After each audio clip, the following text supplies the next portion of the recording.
Welcome to World True Crime, where real stories of crime and mystery from around the globe are uncovered. Here, we dive deep into the most intriguing and haunting cases that have left families searching for answers, communities changed, and mysteries unsolved. Join us as we explore the facts, piece by piece, to reveal the truth behind these tragic events. Naomi Irion was born on July 25, 2004, to parents Diana and Herve Irion. Diana defined Naomi as her rainbow baby. Herve and Diana fell pregnant with a boy, but tragically he passed away during infancy in 2002. His name was Sean, and they were obviously devastated. But Diana soon found out that she was pregnant again. As elated as the couple was, the pregnancy was a hard one. Diana recalled that up until the final remaining weeks of her pregnancy, there was no amniotic fluid in her womb. At the time of the delivery, the Irion family was expecting the worst, but when Diana's ears rang with the shrill yet harmonious crying of a perfectly healthy baby, she knew that Naomi was, in their eyes, a miracle baby. As she grew up, Naomi shared a close bond with her family, and she loved them more than anything. Life for Naomi was adventurous from the get-go, but not in the way you think. Naomi's dad, Herve, was a foreign expat for the U.S. State Department, and the Irion family moved all across the globe. Naomi lived in France, Russia, Germany, and South Africa, where she attended the American International School of Johannesburg and graduated in 2021. Even though Naomi lived in a strict and conservative household where routines were the norm, she thoroughly enjoyed it and savored every speck of adventure and freedom she got. When Naomi was an adult, she made the decision to leave her family in South Africa and move to the United States, Nevada, to be exact. And this is where the rest of the case takes place. According to Casey, Naomi's brother, Naomi viewed her move to Nevada as a launchpad to her adult life. She also got a job at Panasonic in the battery manufacturing department in the Reno Tahoe area. Naomi was a very responsible girl at the young age of 18, and she had dreams of saving up money to buy a place of her own, but was renting in the meantime. But March 2022 would change everything for Naomi. But not in a good way, because while waiting for her job shuttle to come pick her up and take her to the Panasonic plant, Naomi was kidnapped and never seen again. Naomi's job at Panasonic was a bit different. She didn't have to drive to and from work because the factory was at a remote location. A company shuttle picked her up from a Walmart parking lot in Fernley, Nevada. It would take her to work and drop her off after her shift at Panasonic in Reno. Naomi always had her car parked in the same place in the Walmart parking lot, so she could easily hop in and head home at the end of the day. It was pretty much a standard routine for Naomi, who had been working at Panasonic for quite some time now. March 12, 2022, was another workday for Naomi, and it started quite early. Naomi woke up early in the morning, got dressed in a blue company shirt, gray sweater, dark boots, and gray sweatpants, grabbed her belongings, climbed in her car, and went straight to the Walmart from where she was due to be picked up soon. At around 5 a.m., CCTV footage caught Naomi parking her car in the parking lot, and she was also seen inside a gas station getting a few snacks for herself.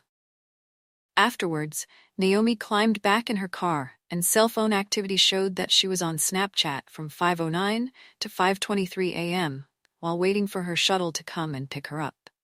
But what was bizarre was that a few minutes later, witnesses saw Naomi's car pulling out of the parking lot, but the driver wasn't Naomi. It was a man wearing a dark hooded sweatshirt. As soon as Naomi's family noticed that Naomi wasn't responding to messages or calls, her parents and siblings called Panasonic to ask whether Naomi had arrived for her shift or not, and that's when their fears were cemented into cold, dark dread. According to her co-workers and Panasonic officials, Naomi failed to make it to her shift that day. Now, this was very unlikely for Naomi. She was a very responsible worker, and she took her job seriously. If she wanted to take a day off, she would have let her co-workers and managers know beforehand. So, all of this was very weird and frightening, and almost immediately the Irion family reported 18-year-old Naomi Irion missing. Fernley, Nevada, is a fairly sizable city, and it's the 7th most populated city in Nevada. The population of Fernley totals about 25,000 people. Even though this city is not small or quaint by any means, the community is tight-knit and everyone looks after each other. So to know that a young 18-year-old girl who was waiting to go to her job suddenly disappeared in the early hours of the morning was a shock to everyone. Well, 3 grueling days after Naomi disappeared, the police finally found something.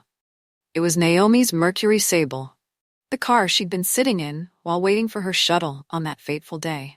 It was discovered deserted in an industrial area near Fernley. But there was nothing inside the car, not a single shred of evidence. Naomi was nowhere to be found, but the investigators did forensically analyze the car for any fingerprints, DNA, or other evidence. By this point, the search for Naomi had become huge news. There were not only ground searches, but also air searches. And everyone was clinging to the hope of finding Naomi alive and well. In fact, the FBI also got involved in Naomi's disappearance and worked together with the local police to find more evidence on this mysterious hooded man. While going through heaps of surveillance footage from the day Naomi disappeared from the Walmart parking lot, the FBI also came forward with a reward of $10,000 for any credible information on Naomi and her whereabouts. And after some time, they received a tip. On March 29th, 17 days after Naomi's disappearance, a tip led the investigators to a rural area of the Buena Vista mine in Churchill County. Now, Churchill County was about 56 miles away from Fernley, where Naomi was last seen, and the site was dreadful to say the least. It was a barren, desolate, and completely remote area. Upon surveying the vast and remote land of dry dirt, something caught the eye of officers, and they examined the area as they approached what looked like disturbed and dug-up mound of dirt. The detectives immediately knew what they were looking at. It was a shallow grave, and upon digging, they recovered the disrobed body of a woman. It was later identified to be that of 18-year-old Naomi Irion. She had tragically lost her life due to 2 fatal rounds, one to the head and one to the chest. Tragically, Naomi was also subjected to physical violence. Small, and it was just so horrific. Naomi's lifeless body was immediately taken in for an autopsy. Meanwhile, the Irion family was made aware of this terrible news. For the Irion family, the news of finding Naomi's body lifeless and exposed in a cold, shallow grave was devastating beyond measure. Naomi was the light of their lives, and now they knew that they couldn't ever see Naomi's shining and happy face again. They were struck with unimaginable horror and sadness when Naomi went missing, but this revelation was a completely different and crushing feeling. Naomi's brother, Casey, with whom she was living with in Fernley at the time of the case, expressed his grief on Facebook, saying, "I can't believe this. I'm at a loss for words." Naomi's parents were floored by this tragic and horrific news of their daughter's untimely passing. The Irion family knew that Naomi was gone, and this should have been a time for grieving for them, but more than anything, they knew they had to make the perpetrator pay for their animalistic and senseless actions. The investigators and FBI also felt the same, and they were already closing in on a suspect who may have been behind Naomi's passing. Remember the CCTV footage from the night Naomi disappeared? Well, the detectives found something very shocking and chilling. On March 12th, Naomi wasn't the only one in the Walmart parking lot. There was also someone else there. The surveillance footage showed a dark hooded man strolling around the parking lot. This man was wearing a gray hooded sweatshirt, dark pants or jeans, and dark tennis shoes. After some time, at around 5:24 a.m., the man was seen walking towards a 1992 Mercury Sable, which was tragically Naomi's car. The man was seen standing by the driver's side for a bit before he casually opened the door and got in the driver's seat. Naomi was seen scooting over to the passenger side, visibly scared and frozen in fear, before the car zipped out of the parking lot. This man, according to many witnesses, was bald and had a beard, and he drove a dark Chevrolet Silverado truck. According to the FBI, the suspect was someone in his early 30s to 40s, and he had to live close by. Well, it didn't take police long at all to close in on this man, and he was actually arrested by the police 4 days before Naomi's body was discovered in Churchill County. Before police even knew what had happened to Naomi, they knew this man must have been behind it. And this man, 41-year-old Troy Driver. So, who was Troy Driver? What was he doing in the Walmart parking lot so early on March 12th? Was this his first crime? Or was he someone dangerous and a repeated offender? Well, horrifically, Troy Driver was not a stranger to violent crimes. In fact, he had been pretty much dabbling in crime of all kinds since he was very young. When he was only 12 years old, Troy was sentenced to community service for animal cruelty and killing, which really gives insight into how Troy was as a person. Not long after, in 1994, 14-year-old Troy got tangled with the law again, and this time it was for residential break-ins, stealing firearms, and burglarizing stores. He was sentenced to formal probation for his offenses, which was nothing but a slap on the wrist. That wasn't all, though. 10 months later, Troy was removed from his home. He was placed at the Shasta Youth Correctional Facility after he pointed a loaded weapon at another boy, presumably trying to rob him. When his probation officer pressed him on why he did this, Troy said, "It's easier to rob someone than to work and earn money." According to Deputy Kropp, Troy only spiraled down from that point on. He was heavily abusing drugs at the young age of 15, and not long after, he became a regular drinker. But April 1997 was the turning point in Troy's life, as he escalated from petty theft and armed robberies to being an accomplice in murder. See, Troy Driver had been sentenced to 15 years in prison in 1997 for taking part in taking the life of another teenager with a firearm, dumping the body of the victim off of Highway 128 and lighting the victim's car on fire to get rid of the evidence in Mendocino County, Northern California. He was charged with robbery, burglary, and possessing a firearm, as well as being an accessory to a felony, and he proceeded to plead guilty to all charges in the summer of 1997. Troy, after serving his sentence, was released from prison in 2012 under parole supervision.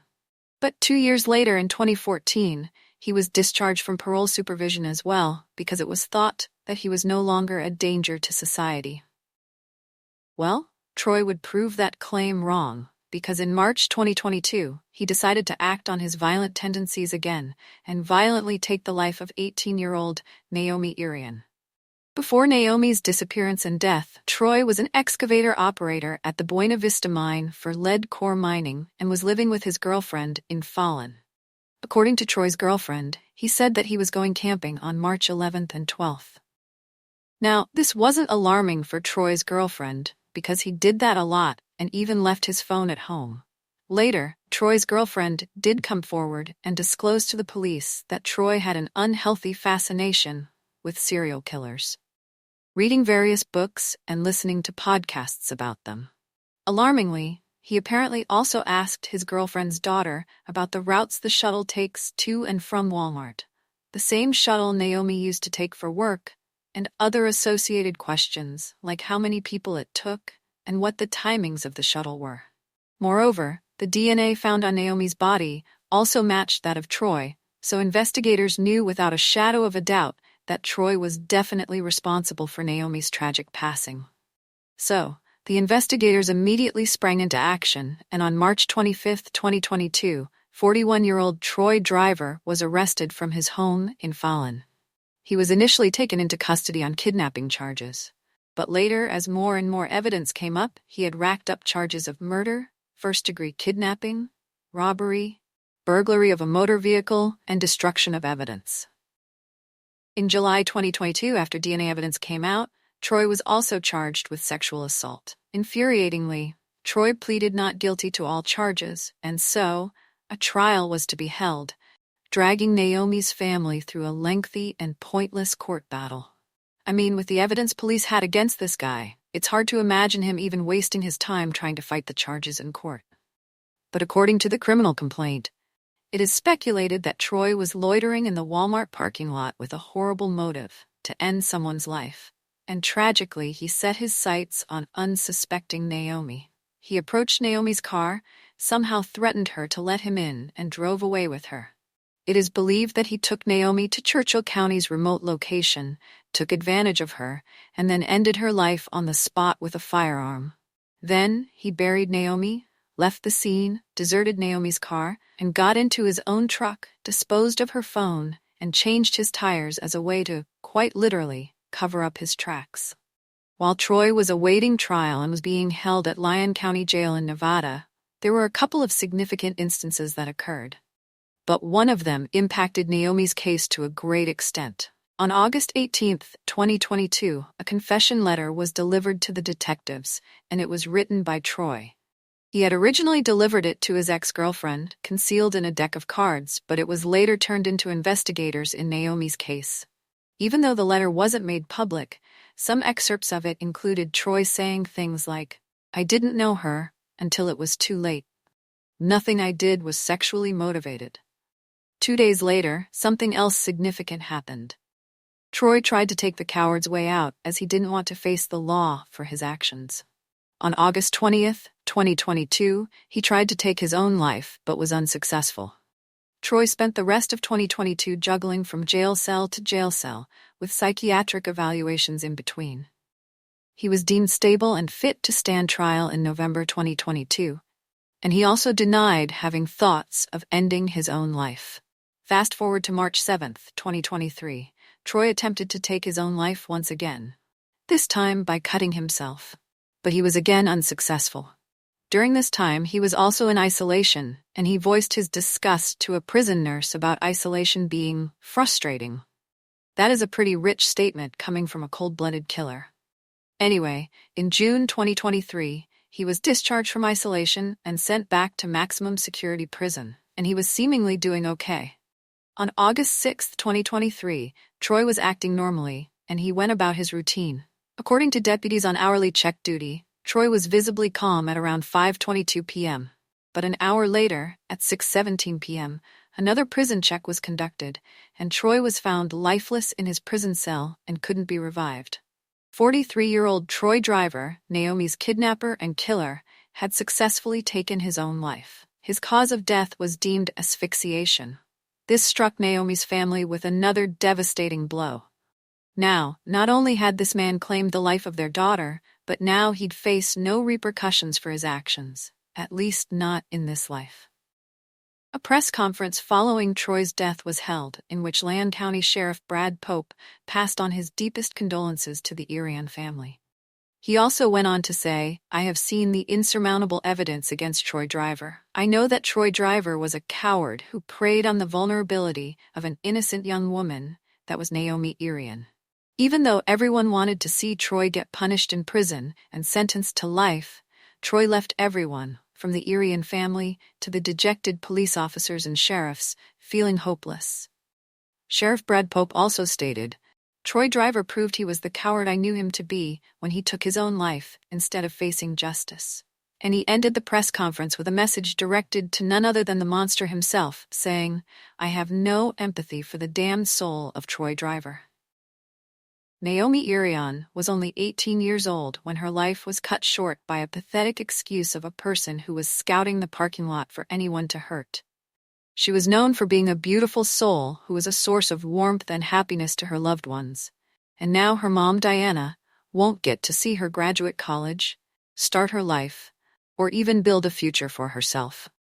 Naomi's end-of-life celebration was held on April 10, 2022.